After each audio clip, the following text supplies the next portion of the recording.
Hi, this is Dan. Partly hidden behind the trees in this photo is the old State House in Hartford, Connecticut, and rising up behind it is the 26-story former Hartford Bank and Trust Company building, built in the late 1960s.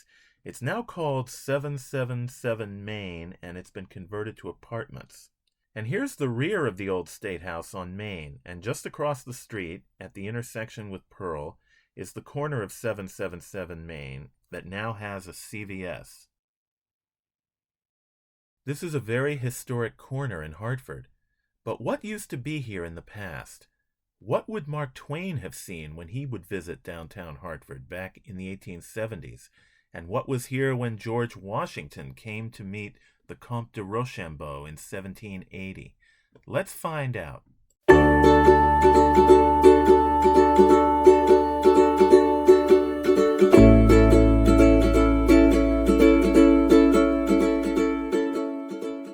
So we're going to start our look at the history of that corner of Main and Pearl with some maps, because the earliest photographs of the area don't come in until the 1860s. I'm going to focus in on three maps. So the first one depicts Hartford in 1640. The map itself wasn't produced until the 19th century, but it was based on research into what were the original home lots of the first settlers, how they divided up the land of what would become the town of Hartford.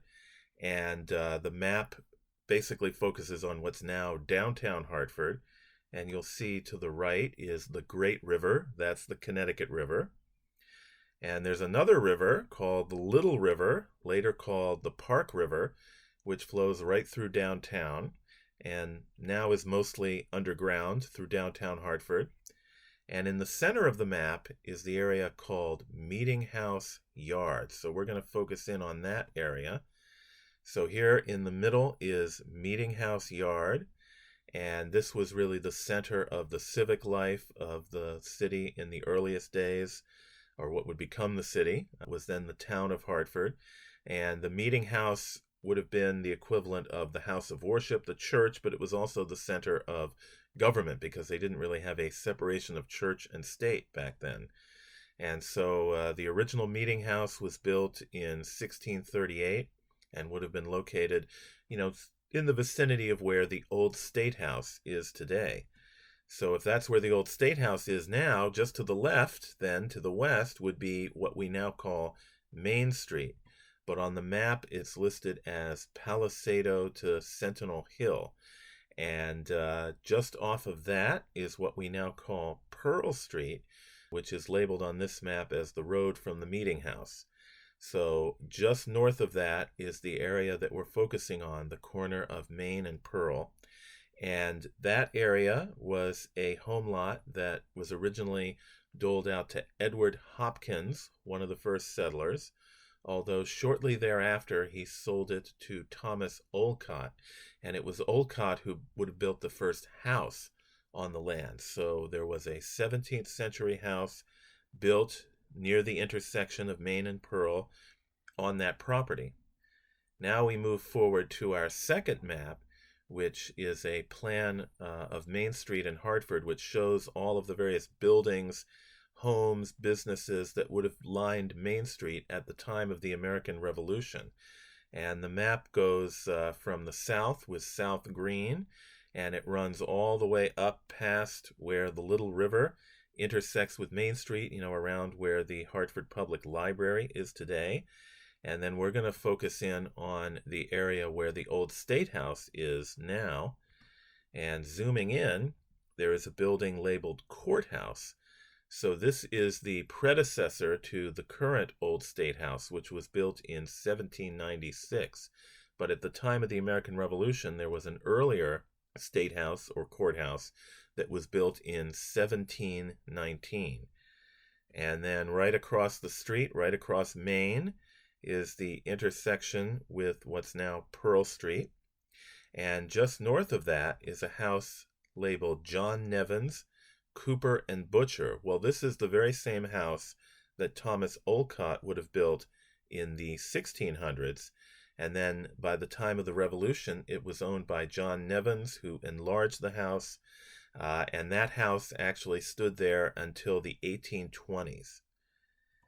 So that brings us to our third map, which is a plan of Hartford based on a survey made in 1824. And now the layout of Hartford is looking a little bit more like what we're used to today, because right in that area we've been talking about, as we zoom in, we see the State House, which is the very same old State House that we know of today. And then across Main Street, you'll notice Pearl Street is now called Pearl Street. And just north of it is Asylum Street, which had been laid out by this time and didn't appear in the earlier maps. And so the block between Pearl and Asylum in 1824, the building that the makers of the map deemed worthy to indicate here was Phoenix Bank. So the Phoenix Bank was located close to the middle of that block, facing the old State House. The Phoenix Bank, which you can see here, was built in 1817. It was the first marble-fronted building in Hartford, and it was one of 4 buildings which would end up lining that block between Pearl and Asylum. So now we're getting into the era of photographs, so we can talk of some actual pictures that were taken of that block. So the picture we're going to look at here shows the block between Pearl and Asylum, and right across the street where the carriages are is the old State House. So the old State House is just out of view, but those carriages would be waiting in front of what's now the old State House. And the block has the Phoenix Bank. So the Phoenix Bank is there, built in 1817, so that's near the middle of the block. But we're focusing on the corner of Pearl and Main Street. So we're looking at a building down here. So this is the building that replaced the Olcott Nevins house that had stood in that vicinity.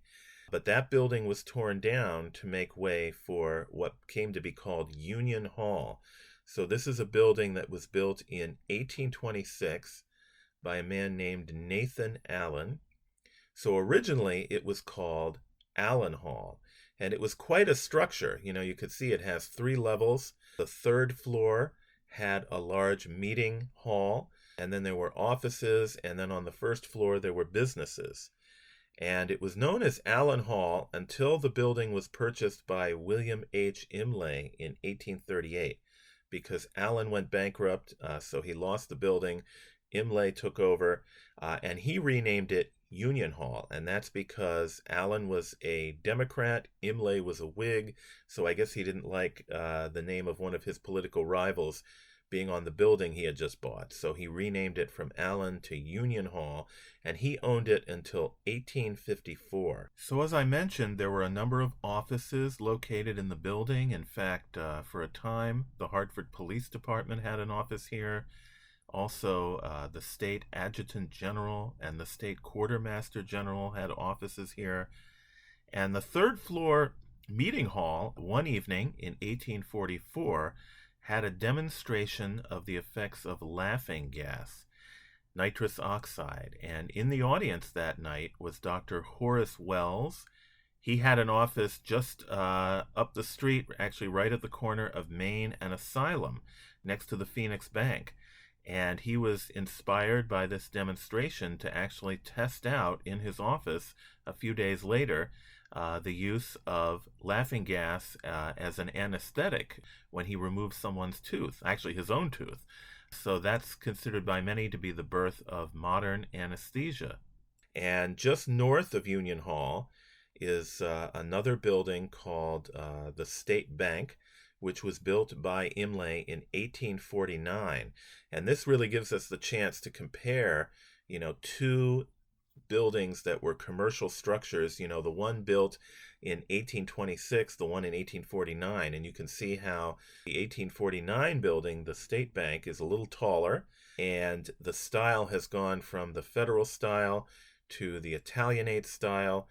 You also have the State Bank having a brownstone facade which was very common for buildings built in the middle of the 19th century in Hartford. So brownstone would become very, very popular. So what replaced Union Hall? Well, here's the building we've just been talking about, Union Hall, built in 1826. Well, in the late 1860s, it was purchased by the Connecticut Mutual Life Insurance Company, which had been founded in 1846. And the company decided to replace Union Hall with a brand new building that would be an architectural showpiece right at the corner of Main and Pearl Street. So here is the building that they constructed, and quite a change. For one thing, you'll notice the size of it, including the height. It's a much bigger building than the State Bank, which used to be taller than Union Hall, but now is much smaller than the Connecticut Mutual Life Insurance building. Now, the building was built between 1870 and 1872.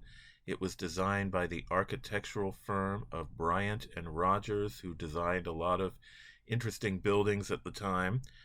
It's very much in the style of what's called the Second French Empire, very grandiose. That was a style that was very popular in Hartford and throughout the country, really, in the 1860s and 70s. So we're continuing the development from the now seemingly more modest buildings of the 1850s, and now we're getting into something even more elaborate. And before the building construction began, a reporter for the Hartford Courant had the opportunity to look at the plans for the upcoming building, and he wrote in the Hartford Courant of September 3rd, 1869, that it would be an edifice which is destined, when erected, to take rank in richness of exterior architecture with any of the prominent recently erected structures for the occupancy of the life insurance companies of New York, Philadelphia, Chicago, and other leading cities in the middle and western states of the Union.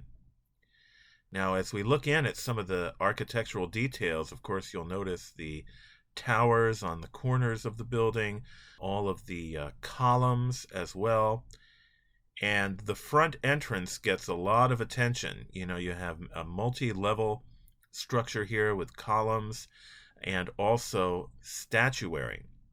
So let's zoom in at some of the statuary, which was also described in articles in the Courant at the time. And the man who was responsible for the building's granite stonework and the statuary was James G. Batterson, a leading figure in Hartford in the 19th century. He was involved in many business and cultural activities. He was the founder of Travelers Insurance. He's buried in Cedar Hill Cemetery.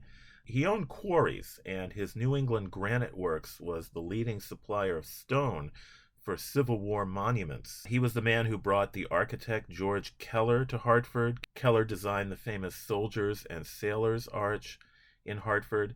He also brought a sculptor named Carl Conrads, and Conrads worked for him from 1866 to 1903.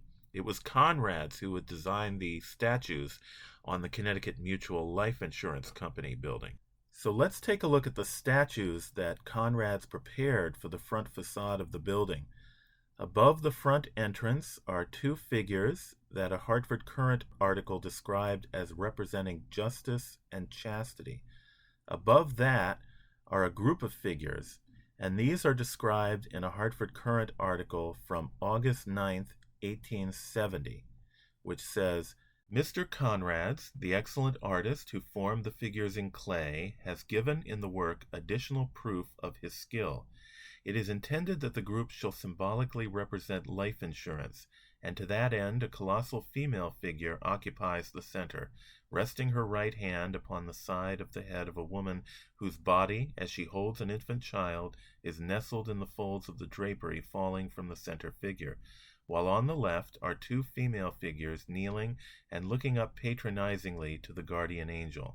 So this is quite an elaborate group of statuary on the front of the building.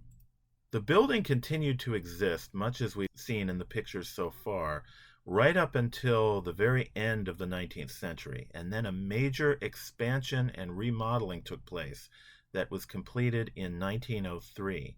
So here is the before picture, And here is the after picture, and you can see how much the building has been transformed. For one thing, the towers, the corner towers of the original building have been totally removed, and the whole thing has been raised up by 2 floors. So it's a much taller building. Now, if you look to the original picture on the left, you'll see that just to the west is a church right down on Pearl Street. And that was the Pearl Street Congregational Church that was built in 1852. And that was acquired by the Connecticut Mutual Life Insurance Company and demolished in 1899 to make way for their expansion, which you can see on the right was quite extensive. Here's an ad that appeared in one of the Gears Hartford directories, and it shows the expansion down Pearl Street from the Pearl Street side, and you can see it was quite a grandiose building as well. It was designed by the architect Ernest Flagg. He had earlier designed the First National Bank building just north of the old State House, and the facade of that building still survives. On May 4th, 1903, the Hartford Courant reported that many hundreds of people availed themselves Saturday evening of the general invitation of the Connecticut Mutual Life Insurance Company to inspect the new addition to the company's building and the improvements and alterations made in the old building. The article goes on to say that the building is unquestionably the finest between New York and Boston and is the equal of the finest in those great cities. The managers of the Connecticut Mutual have evidently reached the conclusion that Hartford is big and prosperous enough to call for the best there is, and accordingly have met the demand. Returning to our before and after photographs, I want to note some of the changes to the front of the building. You'll see as we zoom in, first of all, the doorway is quite different. Back when the building was originally built around 1870, generally speaking, banks and insurance companies, prominent buildings like to have very grand entrances, usually with a big flight of stairs that you would have to ascend to get to the entrance to the building. But by the turn of the century, things had changed. Convenience was more important, and having a doorway entrance right at street level was the norm. So you can see that one of the major changes is that the door has been put at street level. Above that, there are still the 2 statues that were there before, although it looks like their positions have been reversed. Sadly, the statuary group just above was removed when the building was enlarged. Now, along with all of the changes to the building itself in 1903, there was something else that was new right out in front, right at the corner of Pearl and Main. There was now a bronze clock, and that clock stood at that intersection for many, many decades until the building was eventually torn down. In the 1960s, when the building that now stands at 77 Main Street was built, the clock was moved further down Pearl Street. It can now be found just behind the rear of the building's back extension. A few years after the expansion, the building just to the north, the State Bank, remember that had been built by Imlay in 1849. Well, that building also went through a transformation that was completed in 1908, and as you can see, it also became a much more grandiose building, although the height was actually still pretty similar to what it had been before. The last major changes to the building at the corner of Main and Pearl would take place in the 1920s. In 1925, the Connecticut Mutual Life Insurance Company moved to a brand new building on Garden Street, and their old building was bought by the United States Security Trust Company for $2,375,000. This was the largest real estate transaction in the city's history up to that time. That company soon merged with the Hartford Aetna National Bank in 1927 to form the Hartford National Bank and Trust Company. The following year, 1928, the bank undertook a major remodeling of the interior and exterior of the building to plans by the New York architectural firm of Dennison and Hurons and Alex Trowbridge, associate architect. Here is a postcard view looking south down Main Street. This was after the changes were made, and you can see that the first floor level of the building was completely transformed. The original columns were replaced by massive granite piers, giving the entire first level a more modern look. And sadly, the last two remaining statues above the front entrance by Conrad's were removed at this time as well. This was the last major redesign that the building would have before it was eventually torn down in 1964 to make way for a brand new bank building, the building which is now 777 Main Apartments. The building just to the north, the State Bank of 1908, and just north of that, the Phoenix Bank, those two buildings were also demolished to make way for the new bank building. The only building on this block surviving from earlier is the building on the corner of Main and Asylum Street, the Corning Building, which was built in 1929. Now here's a photograph from the 1930s made for the Historic American Buildings Survey. It shows the old State House. We're looking west, and you can see the buildings behind it on Main Street. So there is the Phoenix on top of the Phoenix National Bank. Just to the south of that would be the State Bank, which is hidden by the old State House. And then on the corner of Pearl is our building, the Connecticut Mutual Life Insurance Company building, which of course by this time had become the Hartford National Bank and Trust Company. So that great monument of Hartford architecture lasted, as I said, until 1964, when it was replaced by the building that is still there today. If you have any thoughts on these buildings, you can share them in the comments section below. And if you enjoyed this video, please consider hitting the like button. You can also hit subscribe if you want me to produce more content like this. You can also check out my 2 books about Hartford and my websites about the historic buildings of Connecticut and Massachusetts. There are links in the description below. Thank you.